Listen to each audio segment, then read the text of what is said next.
A story that has played out in India for years now. You spoke about the last 12 years. We went through a similar situation in 2008 to 10.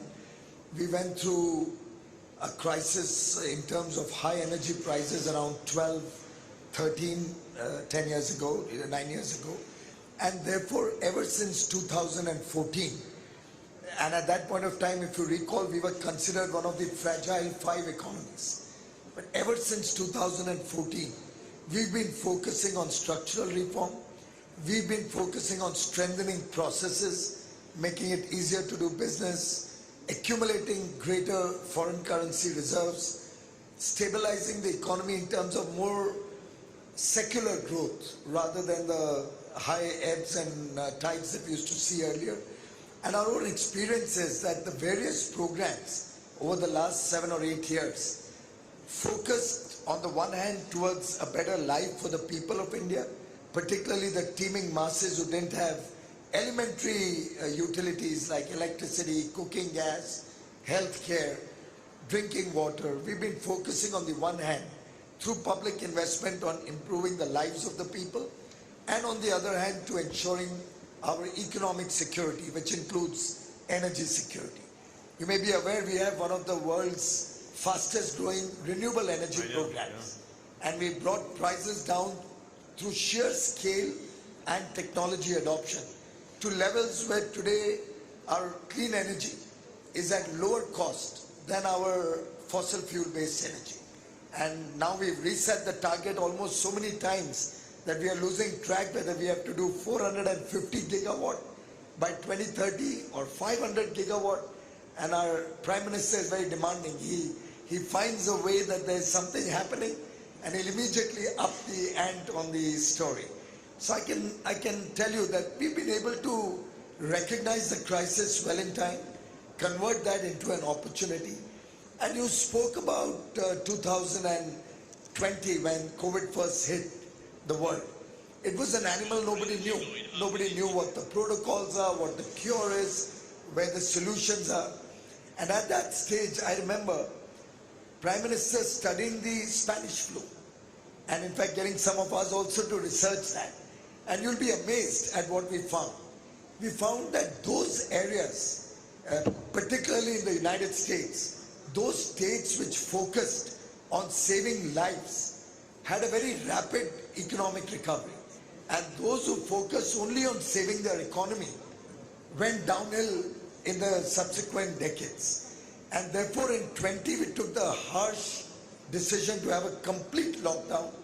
We suffered enormously for about a quarter or thereabouts. And we had a slow path to recovery in the 2021 period. But in the long run, it's paying us rich dividends. It helped us focus ourselves on building better healthcare. Yes. It helped us focus on research so that we today have 5 or 6 domestic vaccines. It helped us to focus on energy independence, which is helping us in today's day and age, where we have our dependence on crude oil, but other than that, in terms of electricity, in terms of heating, cooling, all of that, we are completely self-sufficient. And during the COVID period, when we announced our self-reliance package, and self-reliance was not a program to close our doors. It was actually a program to open our doors to international engagement and expand the frontiers of our trade, both in goods and services, focus on attracting more investments. So all through the COVID period, we saw, for example, the highest ever foreign investments into India.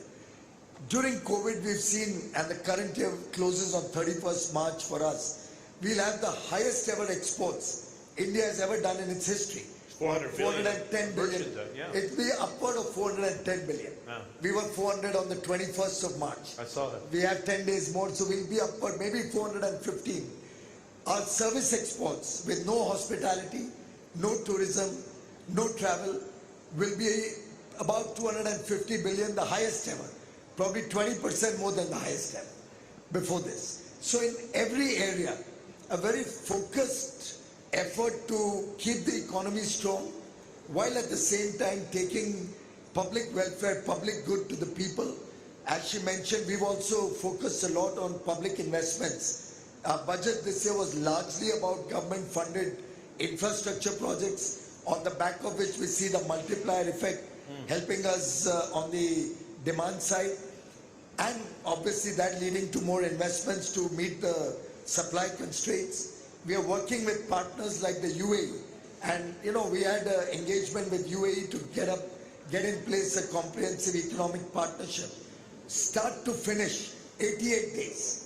And not just an interim agreement, a comprehensive economic agreement is in the public domain, released only yesterday.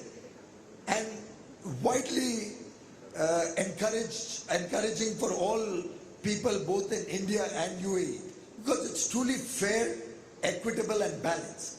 So our effort is with those strategic partners who believe in a rules-based system, who believe in transparency, who believe in equity in terms of engaging with us on trade. We are looking at expanding our relationship. We are looking at a two-way trade which helps India.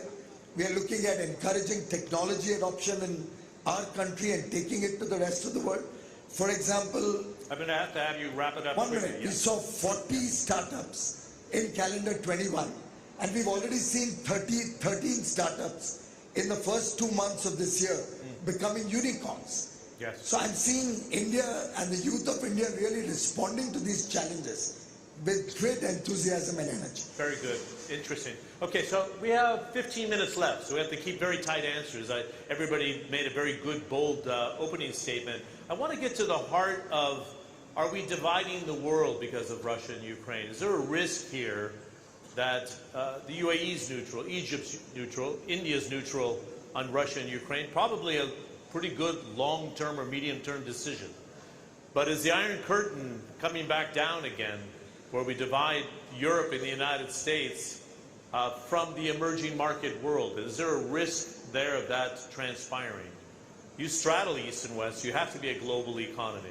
But is this going to backfire because people are picking sides, trying to stay neutral, don't want to show their hand too early in the game, but the U.S. is weaponizing the dollar on the sanctions on Russia? How do you see this playing out? Are we going back in time and putting up trade barriers, or can we stay engaged between the developed and developing world? I think for the UAE's part, we learned a lot from the last decade, understanding crisis, understanding pandemics, understanding issues. And when we look at the crisis globally, the geopolitics, we can go back to history.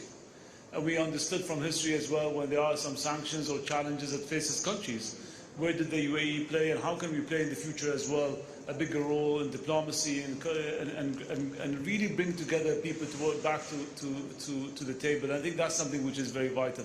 The most important part... You're saying, Your Excellency, it's not wise to overreact. Is that what you're suggesting? Well, that's what I'm suggesting, and what I'm suggesting as well, more deeply as well, is we need to create more trade routes. We need to create more opportunities and find opportunities to create more jobs. And I think that's something which is important in the next... the area we are living in at the moment, the UAE, the Middle East, and I think we are living in an area where it's the eye of the storm. There's a lot of challenges happening around us. There's a lot of geopolitics issues, but we learned from that we're very positive. We're very prosperous. And we really look at creating more allies, creating more trade and more economies with the world. And I think that's something where we will stand and we will learn from. So the CEPA program that we signed with our biggest allies, India, really going to bring trade routes together, going to bring really strong jobs creation between that. We're expecting 250,000 jobs will be created off of India alone. I think that's something which is a huge as well for the next generations of youth, for the people coming in. That's something as well which is vital. And I think what we're looking at as well post the pandemic and the issues and stuff is how can we actually go back to understand the trade routes, redesigning, re-engineering supply chains, and really focus on the bigger picture here, which is going to be the inflation part and the effect of oil prices going up, the challenge of that as well. So the UAE is part of the global economy. We're always going to be affected, not just the UAE, the whole world is going to be affected with such sanctions, such economy. But what we really understand is we need to really play an active diplomacy and bring things back to the table and actually work on more trades and redesign the supply chains. To give the context for those visiting from the outside, it's 8 CEPA agreements for 2022. That's fairly ambitious. Another one's supposed to be signed this week with Israel, so that's quite a milestone. And 27 overall. So the master plan goes 27, yes. 27. Who came up with that crazy number? It wasn't you, right? No. What I wanted to focus on is something we brought up in our morning session and then midday with His Excellency Khaldun Mubarak and Larry Fink. Mukhtar, from your standpoint from the IFC, because of the weaponizing of the dollar and sanctions, because of the willingness of China to start pricing goods, even potentially oil and gas in renminbi, is this the beginning of a transition to a much more diversified currency market where the dollar doesn't remain the kingpin, if you will? If you start pricing oil in renminbi and Russia takes payments in rubles in the future, is this the beginning of the fade? Is there a risk in that, or is that a healthy shift? As I said earlier, I'm seeing fragmentation, and it's interesting because I don't think that we can take the story of the world and use that model to analyze the situation. Today, what we just heard from the ministers is that you have now what they say in French, géographie variable. You have a kind of a very different constellation which are building. And I don't think you will have one monoblock here and another monoblock here. Depending on the issues, depending on the question, you have some formation of blocks, of groups, of alliance, of trading groups, of trading partners around some issues. Let's take the issue of climate change. The views varies not around a particular line of countries. We take an issue on food security. We take an issue. Second situation is very different. The localization of liquidity and capital is very different from what it used to be in the past. It's much more distributed in the world. Third, you will have more movement of human capital. And let's not forget that human capital is central in what you are thinking. I will not be surprised today to see a lot of brain drain, not only used to be from southern countries to northern country, to see brain drain from in the other direction because of the conditions. And all that will create some ecosystems where we have more unicorn, more, if we talk about technology, more unicorn, more capital will be developing in different parts of the world. And that means that you will have now sub-regional and regional value chain which will be built, which will be more resilient than the one which was more integrated recently. And that touch to the means of payment will it be in dollar or only or another currency. It will mean about the route, about the infrastructure. I was talking to some leaders in Central Asia. With the current situation, they will have to think about it, totally different logistics, totally different routes to be able to export their goods. That will have implication in the way some part of the world will be developed. So what I want to say by that in 2 words is that we will be having a multipolar, contrary to what we can think initially. I think we'll have multiple constellation, a multipolar source of growth that will make it, in a sense, if we well manage, increase the resilience of the world economy. Okay. I think we should spend a moment here on COP27, COP28. The host of COP27 is Egypt, 28 is Abu Dhabi. And and this also affects India as well, one of the things that's been left out of the COP26 debate is we still have 750 million people without access to electricity, about 600 million of them on the African continent. Which role are you going to have to strike the right balance, Hala, about, yes, we pursue aggressively the transition, but let's not forget access to electricity at the same time? And I know I was with Minister Amola at Egypt Petroleum at the time, and he said we have to make access part of the conversation and accelerate. But in the 21st century, we have people living without electricity. Seems almost shocking. Absolutely. What influence are you going to have there? Definitely, always having the balance is the right approach. So just yes, watch your time here because we only have 8 minutes. Yeah. Thank you. And this gets me to a very important point that I was talking to you about a few minutes ago during the recess before starting the session. That one of the very important things that Egypt have embarked on, and we have to realize that we have passed through a period where we had unpolitical stability between 2011 and 2014.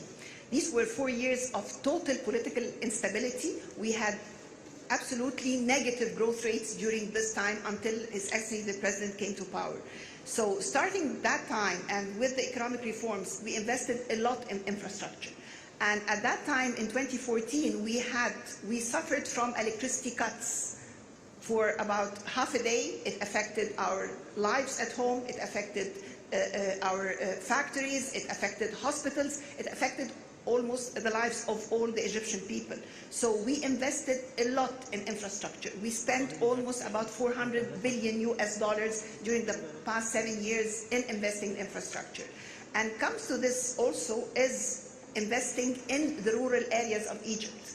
So we also started an initiative called Decent Life Initiative, whereby we are upgrading and enhancing the quality of life of 4,500 villages across Egypt around almost 3 to 4 years. This is basically 58 million population. We're providing them with sanitation, with clean water, with electricity, with the roads, with job opportunities, with green projects, and it's all sustainable cities. Here comes, so we're doing sustainable cities, we're providing them with decent housing. So this is one of the major projects that we are doing in order to enhance the quality of life of people. Coming to the COP, we are embarking on a lot of green projects. We are at the area of the Suez Economic Canal zone. We have about a number of green hydrogen projects that we are witnessing, starting as a pilot project these days. We have also established the Sovereign Wealth Fund of Egypt.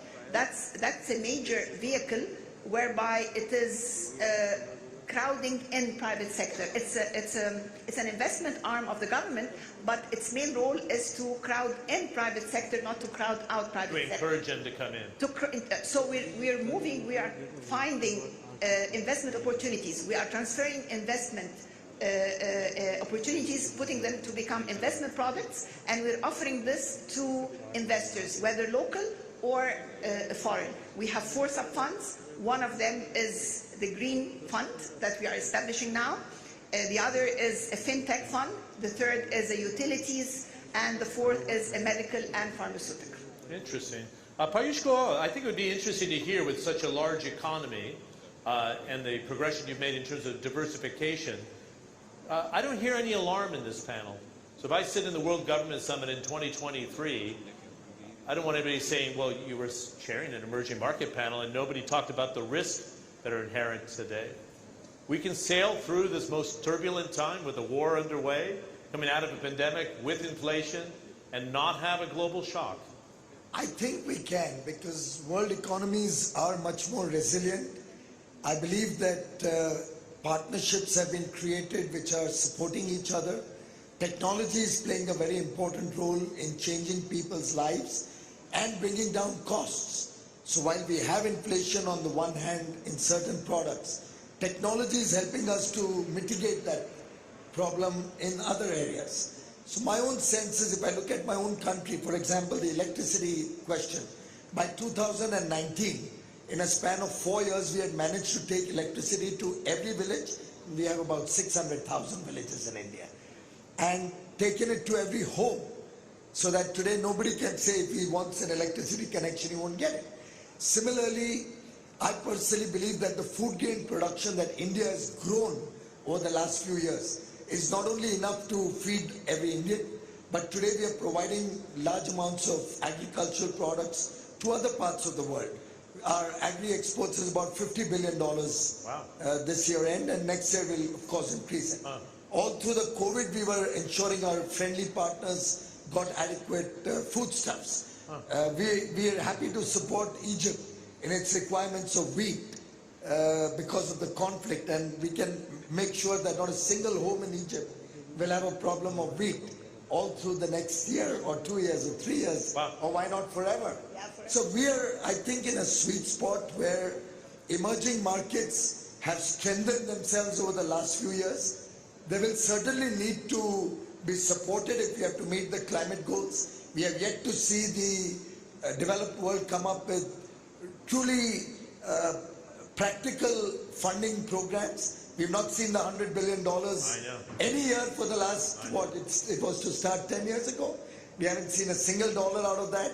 Whenever we talk about climate finance, they throw us to the companies like, all the funds and say, go and meet Merrill Lynch or Goldman Sachs. I can do that on my own. I don't need anybody to introduce them to me. So I think there's a lot of disparity in terms of intention and action, in terms of climate.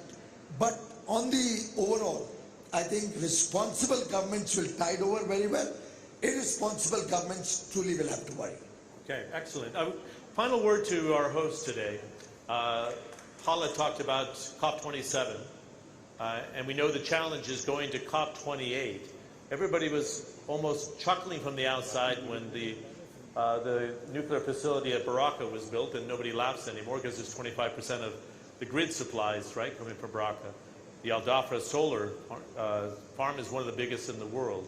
But what is the calibration? We heard from Dr. Sultan Al Jaber of ADNOC, who was going to be very involved in COP28, saying we can't switch off the hydrocarbon investment until we make the transition to renewables. So how do you see the role of complementing COP27 and the role of COP28 and what it means for the economy in this diversification transition period, would you say?